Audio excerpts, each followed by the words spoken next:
ఇవాళ బహిరంగంగా ముఖ్యమంత్రి గారికి పెన్షన్స్ మీద ఇవాళ నేను బహిరంగంగా లేఖ రాయడం జరుగుతూ ఉంది. ఈ లేఖని మీ ద్వారా ముఖ్యమంత్రి గారికి చేరాలని ఇది ఓపెన్ లెటర్ టు సీఎం ఇవాళ రాస్తా ఉన్నాం. ఇది ఏంది అంటే ముఖ్యమంత్రి గారు రేవంత్ రెడ్డి గారు అధికారంలోకి రాగానే మేము పెన్షన్లు పెంచుతాం, డిసెంబర్ 4వ తారీఖుకి మేము అధికారంలోకి వస్తున్నాం, డిసెంబర్ 9వ తారీఖుకి మేము ప్రమాణ స్వీకారం చేయంగానే నేను పెన్షన్లు అన్నీ కూడా 2000 రూపాయల నుంచి 4000 రూపాయలకి పెంచుతానని, వికలాంగుల పెన్షన్ 4000 నుంచి 6000 రూపాయలకి పెంచుతానని ముఖ్యమంత్రి గారు ఇచ్చిన హామీని ఒక్కసారి వారి మేనిఫెస్టోలో చూపిస్తా ఉన్నాను. వచ్చిన మొదటి 100 రోజుల్లోనే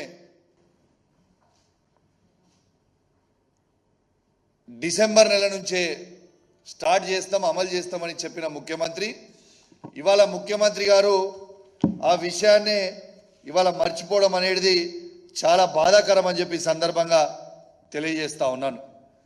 ఇవాళ తర్వాత ఇంకేమని చెప్పిండు, ఇవాళ కేసీఆర్ గారు కేవలం కుటుంబానికి ఒక్కరికి మాత్రమే పెన్షన్ ఇస్తుర్రు, మేము అవ్వకిస్తాము తాతకిస్తాము ఇంటికి 2 పెన్షన్లు ఇస్తామని చెప్పిన ముఖ్యమంత్రి గారు ఇవాళ ఎందుకు మర్చిపోయినారని నేను అడుగుతా ఉన్నాను.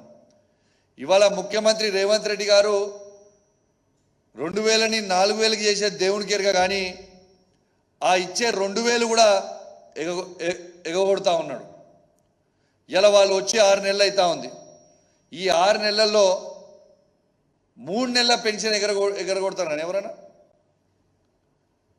ఇలా 3 నెలల పెన్షన్ ఇలా ఎగరగొట్టిండు రేవంత్ రెడ్డి గారు. ఇలా వచ్చిన డిసెంబర్ నెల పెన్షన్ ఎగరగొట్టిండు, మొన్న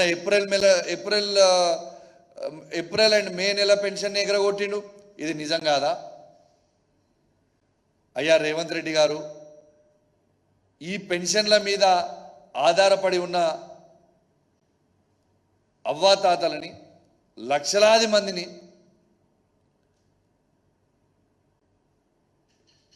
బాధ పెట్టడము మీకు న్యాయం అనిపిస్తుందా రేవంత్ రెడ్డి గారు అని నేను అడుగుతా ఉన్నాను.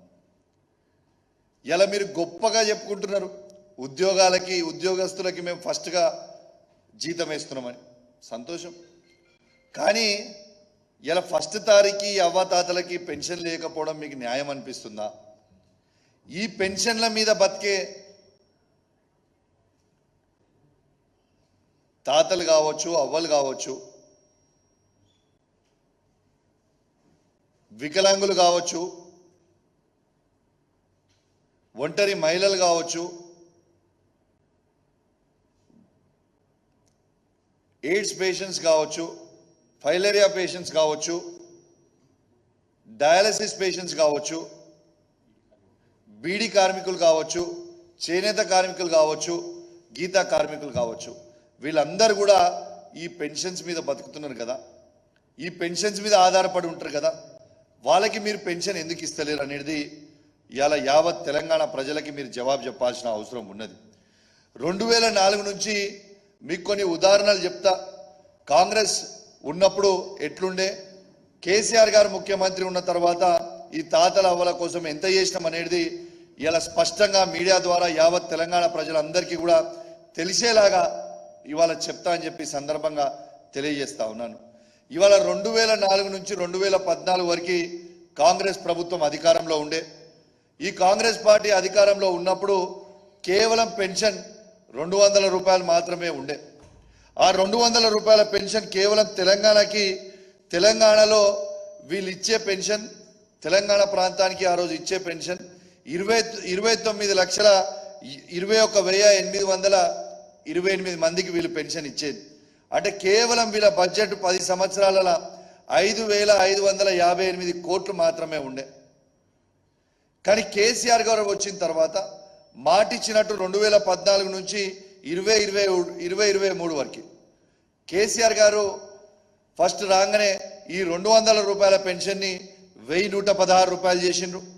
మళ్ళా సెకండ్ టర్మ్ గెలిచిన తర్వాత ఆ 1116 రూపాయలని 2116 రూపాయలు కేసీఆర్ గారు చేసింది కూడా మీ అందరికి కూడా గుర్తు చేస్తా ఉన్నాను.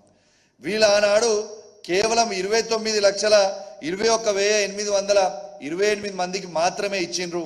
కానీ కేసీఆర్ గారు వచ్చిన తర్వాత ఇవాళ 44,82,254 మందికి ఇవాళ పెన్షన్లు మేము ఇవ్వడం జరిగింది. వీళ్ళ బడ్జెట్ కేవలం 5,558 కోట్లు మాత్రమే ఉండే. కానీ కేసీఆర్ గారు వచ్చిన తర్వాత 58,696 కోట్లు ఇవాళ ఉన్నది కూడా మీ అందరికి కూడా తెలియజేస్తా ఉన్నాను. స్పష్టంగా కేసీఆర్ గారికి తెలంగాణ మీద ఉన్న ప్రేమ, స్పష్టంగా దీని ద్వారా అవ్వాతాతల మీద ఉన్న ప్రేమ, ఒంటరి మహిళల మీద ఉన్న ప్రేమ, వితంతుల మీద ఉన్న ప్రేమ, ఇవాళ డయాలసిస్ పేషెంట్స్ మీద ఉన్న ప్రేమ, ఇలా చేనేత కార్మికుల మీద ఉన్న ప్రేమ, బీడీ కార్మికులు ఉన్న ప్రేమ, ఇలా గీతా కార్మికులు ఉన్న ప్రేమ స్వయంగా ఇలా కనబడతా ఉంది. మరి ఈ తెలంగాణ రాష్ట్రంలో కేసీఆర్ గారు ఇచ్చిన 44,82,274 మంది పెన్షన్దారులని మీరు ఎందుకు ఇబ్బంది పెడుతున్నారు? మీరు ఎప్పుడు ఇస్తారు? మీరు ఎందుకు పెంచుతలేరు? మీరు ఇచ్చిన 100 రోజుల హామీనే దాదాపు ఇప్పుడు 200 రోజులు కాబోతా ఉంది. ఇంకా ఇచ్చిన ఏ ఒక్క హామీ కూడా మీరు ఇలా ఫుల్ఫిల్ చేయలేదు. ఇలా మేము దీని గురించి అడిగితే ఆంబోతులు పడ్డట్టు మీద ఒకటే పడి బో బో బో బో అని అరుస్తూ ఉన్నారు. అరుచుడు కాదు, మీరు తెలంగాణ ప్రజలకి సమాధానం చెప్పాల్సిన బాధ్యత మీ మీద ఉంది. మీరు పెంచకపోతే, మీరు అడగకపోతే, మీరు ఇయ్యకపోతే మేము మాత్రం ఖచ్చితంగా మిమ్మల్ని ప్రశ్నిస్తూనే ఉంటాం.